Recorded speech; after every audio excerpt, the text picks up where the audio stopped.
Well, hello, everybody. I'm Wilson Cole. I'm president of Adams, Evans, and Ross. And I want to talk to you just a minute about attorneys versus collection agencies. And I promise this isn't going to be an infomercial of why you want to use us, because there are times where if you've got a relationship with a local attorney, that may be the better option to use. And we have clients that have attorneys that they've used forever. They may try us on the collection side. Hopefully we get it collected. Many times we do, but if we don't, they utilize their own attorney to have it sued. I understand that, but let me cover a couple of things that your attorney is simply not going to tell you. And this has to do with out-of-state debtors. And, attorneys are they're businesses, so they're certainly trying to bill by the hourly rate and things along those lines. And if you've got an attorney, the local attorney that's willing to handle it on a contingency, they may have a side angle or they may see something there, and this may not apply to that situation. But 99 times out of 100, we have a client give us a call, and here's the scenario. They're in Florida or they're in Boise, Idaho. They are in a particular state. They may even have a jurisdictional clause in their state, and the debtor is in, let's say, California.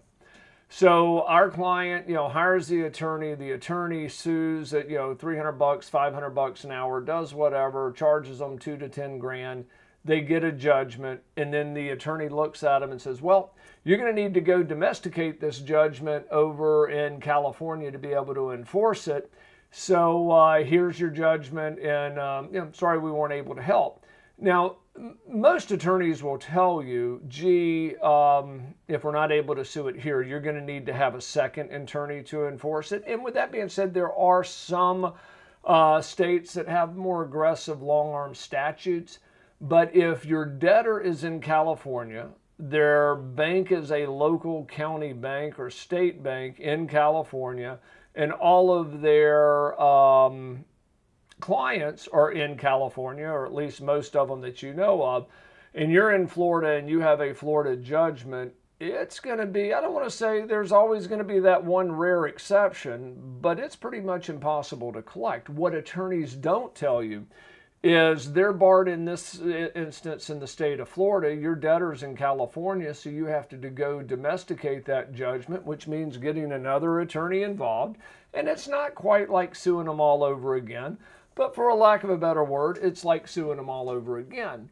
And it's frustrating for me to see our clients on a $25,000 account get hit with a $5,000 to $10,000 legal bill that, in my opinion, either the attorney knew he couldn't collect or should have known he couldn't have collected. So in those scenarios, using an agency that doesn't have the same bar requirements. Now, as many of you guys know, we have attorneys on our staff. We're in Georgia. They are barred in the state of Georgia. So we use outside attorneys, but we have a relationship in Florida. We have a relationship in California. We have a relationship in New York that lasts decades with these attorneys. And if we know that there is a jurisdictional clause that it may need to be enforced or sued there but enforced in another state, we will discuss that with you, and we can typically work it among our attorneys to where, A, it doesn't cost you anything other than court cost,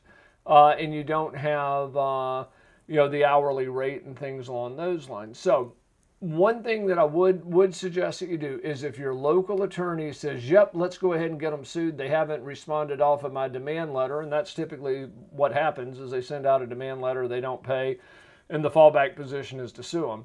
If the debtor is not in state and they do not have assets in your state, then ask the attorney if he would handle it on a contingency basis. If the attorney tells you no, it's on an hourly rate, in my opinion, the only one that's going to win in that transaction is the guy charging you by the hour. So keep that in mind. If you have a collection out of state, give us a shout. We'll walk you through the scenario on what we would do to get it collected, and then you can make your decision on that. If you'd like to talk about a collection issue that you're having, please visit us at staffingdebt.com and book an appointment with one of our Credit and Collection Consultants. Thank you.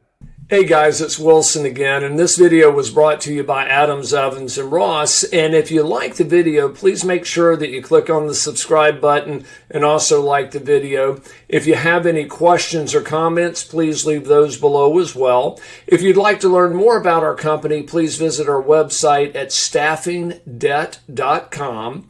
And also remember, if there's no collection, there's absolutely no cost at all.